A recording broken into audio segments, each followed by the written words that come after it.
لمن حمده. الله أكبر. السلام عليكم ورحمة الله. السلام عليكم ورحمة الله. بما أنزلت مصدقا لما معكم ولا تكونوا أول كافر به ولا تشتروا بآياتي ثمنا قليلا وإياي فاتقون. أم تريدون أن تسألوا رسولكم كما سئل موسى من قبل ومن يتبدل الكفر بالإيمان فقد ضل سواء السبيل. Bismillahirrahmanirrahim. Assalamualaikum warahmatullahi wabarakatuh. Waalaikumsalam warahmatullahi wabarakatuh. Alhamdulillah, salatu wassalamu ala rasulillah ma ba'd. Sahabat Awet Channel dimanapun berada, mudah-mudahan di hari pertama Ramadan ini kita semua dalam keadaan sehat walafiat dan senantiasa mendapat kekuatan iman dan kekuatan fisik dari Allah untuk menjalankan seluruh rangkaian ibadah kita di dalam bulan suci Ramadan tahun 1441 Hijriah ini. Amin ya rabbal alamin. Kembali berjumpa dalam acara ngobrol santai bersama dengan Abi Abdullah Saweri dan Umi Darmawati. Ya, alhamdulillah Umi ya. Kita sudah masuk hari pertama bulan suci Ramadan. Sepertinya agak berbeda ya Ramadan tahun ini dengan tahun-tahun yang lalu. Iya, betul sekali. Terasa sangat perbedaannya sekali baru malam pertama ya dia karena tidak merasakan tarawih bersama di masjid. Ini Umi, bulan Ramadan itu kan salah satu sebutan yang diberikan oleh Nabi adalah Syahrul Quran. Kenapa disebut Syahrul Quran? Karena di dalam bulan Ramadan itu diturunkan Al-Quran. Coba Umi bacakan dulu ayatnya Umi. Bismillahirrahmanirrahim. Syahrul Ramadan alladzi unzila fihil Quran hudan linnasi wa bayyinatin minal huda wal furqan ila akhiril ayah. Ya. Jadi di dalam ayat ini dijelaskan bahwa pada bulan Ramadan itu diturunkan Al-Quran di dalamnya sebagai petunjuk bagi manusia dan sebagai penjelas terhadap petunjuk-petunjuk itu dan sebagai pembeda antara yang hak dan yang batin. Ya. Ini Umi, biasanya kan kalau bulan Ramadan begini kita selalu berlomba-lomba untuk khatam Al-Quran. Iya, betul sekali. Tapi di sisi lain kadang-kadang ini khususnya bagi ibu-ibu ini biasa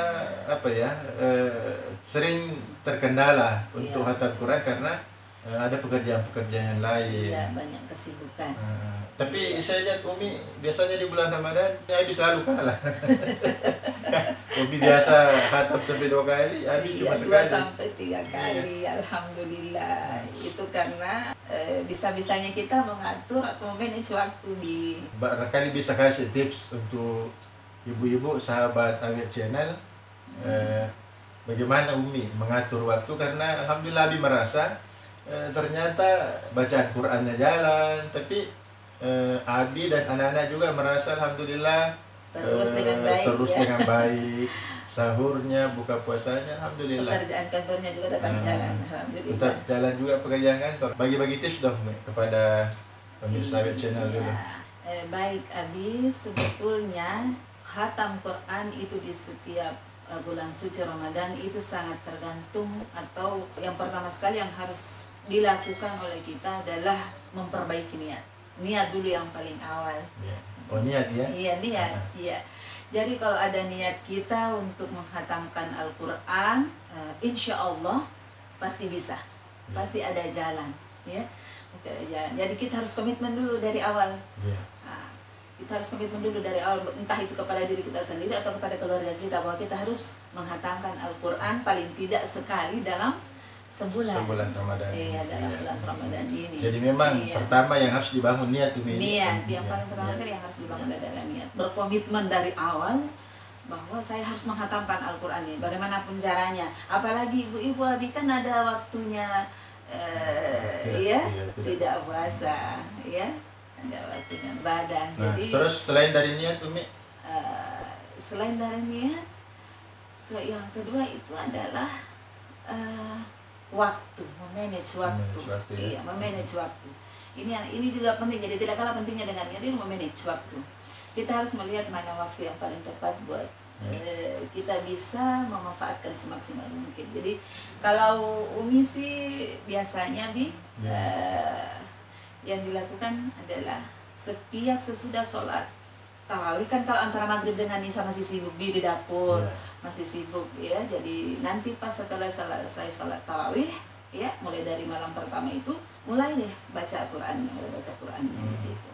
Entah mau 2 halaman, 3 halaman, atau mungkin langsung bisa 1 juz juga bisa. Jadi tergantung dari kita. Kalau kita kita sanggupnya 1 juz, berarti insya Allah mungkin bisa sampai 2-3 kali hatam Qurannya, Bi. Iya. Tapi kalau hanya bisa beberapa lembar, hanya bisa beberapa lembar, ya dilanjut nanti sesudah sholat subuh. Ya, setelah sholat subuh, karena ada juga orang yang bisa sebelum sholat subuh. Ya, sebelum sholat subuh. Tapi kan kalau ibu-ibu biasanya terkendala masih harus ngurusin ini itu ya, sambil persiapan sahurnya ya. Jadi kalau nanti setelah selesai sholat subuh lagi. Terus kan biasanya kalau kita berkantor, kebetulan kan Ramadan ini orang tidak berkantor. Iya, betul sekali ya. Jadi kalau dulu yang dilakukan Umi ketika tetap harus beraktivitas di luar juga, mungkin ada waktu-waktu yang disisihkan. Iya, betul sekali, Abi. Jadi kalau di kantor itu, kalau misalnya kan di kantor kalau tidak terlalu banyak pekerjaan, ada waktu senggang ya, kita pergunakan lagi. Jadi mungkin kalau selama ini di luar bulan suci Ramadan ada waktu bisa ngobrol-ngobrol dengan teman, ada mungkin tamu yang kita harus layani ya. Kalau Ramadan kan pelayanan di kantor juga agak mulai berkurang ya. Jadi biasanya sih kalau seperti itu yang tahun-tahun sebelumnya ya dia. Jadi pergunakanlah waktu senggang itu untuk kemudian membaca Al-Quran. Di kantor itu bisa sampai hatam Quran. Iya. Karena kalau membacanya dengan lancar, dengan murattal. Anak begini Mi, coba Umi coba apa? Bisa setengah jam selesai 1 juz. Ya begini Mi, coba Umi contohkan, kan ada ritme, ada cepat lambatnya membaca, mungkin ada bisa dicontohkan. Kalau seperti misalnya cepatnya seperti ini berapa lama, terus kalau seperti ini berapa lama, coba. Boleh. Yang lambat dulu ya, Bi ya. Yang lambat dulu, yang lambat. Ya. A'udzu billahi minasy syaithanir rajim. Bismillahirrahmanirrahim. Alif Lam Mim.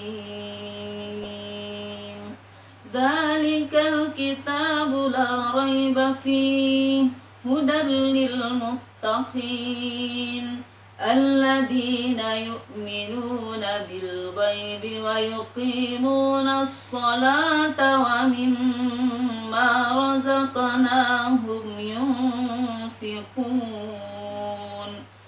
walladzina yu'minuna bima unzila ilayka wa ma unzila min qablik wa bil akhirati hum yuqinun. Kalau seperti itu kira-kira berapa lama? 1 jam ya? 1 kurang jam. lebih 1 jam. 1 jam. Gimana ritmenya yang bisa 30 menit? 1 juz. A'udzu billahi minasy syaithanir rajim. Bismillahirrahmanirrahim. Ulaika ala hudan min rabbihim wa ulaika humul muflihun. Begitu ya? Dan seterusnya. Jadi kalau kita bisa membacanya murattal lancar seperti itu ya bisa kurang lebih setengah jam. Jadi sebetulnya tidak terlalu memakan waktu. Jadi tidak ada alasan sebetulnya untuk tidak hatam Quran. Sekalipun bagi misalnya kalau ada yang belum lancar bacaannya ya tetap insya Allah bisa. Terus kalau ibu-ibu yang mengurus anak gimana Umi? Masih ada enggak waktu, kan Umi juga pernah merasakan itu dulu ya, waktu masih kecil-kecil. Iya, sampai sekarang masih kecil-kecil lagi. Ya. Betul sekali. Terus gimana membagi waktu? Iya, jadi kalau anak-anak kita kecil, saya membagi waktunya ya pada saat anak-anak semua sudah rapi, sudah selesai urusannya, ya. Atau yang lebih bagus lagi pada saat anak-anak bobo, ya sudah bobo, sudah ditidurkan, ya kita pergunakanlah waktu itu dengan baik. Bahkan lebih bagus lagi kalau misalnya anak-anak sudah bobo di samping kita, ya kita ambil Al-Quran ngaji di sampingnya, justru itu lebih bagus karena justru akan memberikan dampak yang positif terhadap anak itu. Nah, yang jelas bapaknya tidak mengganggu ya. Kalau abinya mengganggu ya tidak bisa. Insya Allah Abi sangat mengerti. Iya, baik. Mungkin masih ada tambahan ya? Iya, sebetulnya banyak cara nih, cara untuk bisa menghatamkan Al-Quran. Kalau yang memanage waktu tadi ya, kalau niat kan ya pasti sudah. Ya, kalau niatnya pasti kita niatnya lillahi ta'ala, mencari ridha Allah Subhanahu wa taala. Kemudian bisa diniatkan untuk hal-hal yang lain, untuk kesehatan kita mungkin, untuk lapangan rezeki kita niatkan pahalanya, untuk kedua orang tua juga kita juga bisa. Yang persoalan memanage waktu itu bisa seperti ini, Bi. Ada banyak cara. Jadi misalnya mungkin kita bisa juga ada, bisa melalui kita media sosial. Iya, bisa dengan media sosial, Kan sebelum Ramadan ini saya lihat Umi bisa baca sampai 4 juz. Iya, bisa sampai 3-4 juz. Itulah tadi cara kita memanagenya. Jadi misalnya sudah selesai salat subuh, saya baca 1 juz, kemudian selesai salat duhur, baca lagi 1 juz, selesai salat asar, baca lagi 1 juz, maghrib 1 juz, insya Allah bisa 4 sampai 4 juz, 5 juz juga bisa. Tapi kan selama ini yang berjalan itu dikelompokkan, kan ada kelompok khatam Quran, kelompok khatam Quran. Yang jelas mungkin nanti digilir ya. Iya, ini betul. Misalnya Jadi 1 sampai 4, besok 5 sampai ini. Jadi semua bisa menghatamkan Al-Quran. Itu supaya ada ikatan, ada tanggung jawab supaya bisa membaca. Betul sekali. Tapi lebih bagus lagi kalau misalnya jumlahnya banyak nih. Kalau sampai 30 orang jumlah kelompok itu berarti bisa bagus lagi, satu juz per orang 1 hari, itu luar biasa. Jadi setiap hari kita bisa hatam Quran melalui media sosial. Iya, seperti itu. Baik. Ada yang nanti. Jadi kalau misalnya membagi waktunya gini, kalau misalnya yang belum terlalu lancar ya, misalnya belum terlalu lancar, itu sebetulnya sangat mudah juga. Jadi kita pintar-pintarnya membagi. Jadi 1 juz itu kan kalau kita menghitung per lembar berbeda sih. Al-Quran ada yang 10 lembar, ada yang 9-8 lembar. Iya, satu juznya ada ya. Iya, ada yang 10 lembar. Kalau 10 lembar itu lebih gampang membaginya, lebih gampang membaginya. Jadi kita bagi waktu. Iya, betul. Kita bagi sebanyak waktu sholat. Jadi kalau misalnya kan kita 5 kali waktu sholat. Jadi setiap sesudah sholat fardu baca 2 lembar. Sudah sholat subuh baca 2 lembar, duhur 2 lembar, asar 2 lembar, maghrib 2 lembar, isya 2 lembar, insya Allah 1 juz per hari bisa. Jadi tidak ada alasan untuk hatam Quran. Jadi sahabat DW Channel, untuk ibu-ibu yang ada di rumah, itu tips yang bisa kita coba supaya insya Allah setiap bulan suci Ramadan atau bahkan setiap bulan kita bisa menghatam Al-Quran. Mudah-mudahan bermanfaat. Wabillahi taufiq wal hidayah. Assalamualaikum warahmatullahi wabarakatuh. Waalaikumsalam warahmatullahi wabarakatuh.